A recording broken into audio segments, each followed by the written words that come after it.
এই তো আলহামদুলিল্লাহ।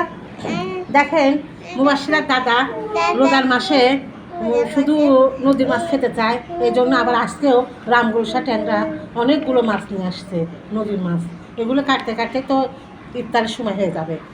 আর এই যে আসার সময় বাজার করে নিয়ে আসছে। দেখেন এটা আমাদের গাছের বেল, এটা যে শরবত হবে। আর গুড় তো আপনাদেরকে দেখাইছি। এটা গাছের, এটাও গাছের লেবু। আর এগুলো কিনে নিয়ে আসছে, আনারস কিনে নিয়ে আসছে, খেজুর, আঙ্গুর, ক্ষীরা, আপেল, কমলা, টমেটো, তো অনেকগুলো আইটেমে নিয়ে আসছে। ইনশাল্লাহ ভালোভাবে যেন ইফতার করতে পারে, আপনারা একটু দোয়া করবেন। মাছগুলো এখন কাটতে হবে।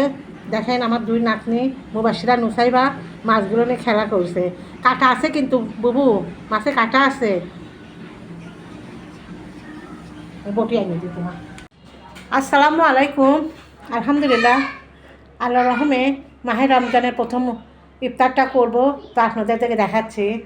এই যে ফল কেটে রাখেছে, বড়া বানিয়েছে, চুলা বানিয়েছি, পাঁপড়, ছোটো পাঁপড়, বড় পাঁপড়,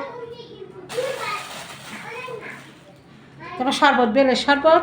আর গুড় তো আপনারা দেখেছেনই, আগের ভিডিওতে তো গুড় দেখেছেন, আমার রেগুলার যে তারা তো জানেনি। আর এই যে রান্না করেছি, রুই মাছ রান্না করেছি, লাউ দিয়ে রুই মাছ রান্না করেছি, আর উস্তা মানে করলা আর আলু পেঁয়াজ দিয়ে ভেজেছি। তো দেখেন তো কেমন হয়েছে।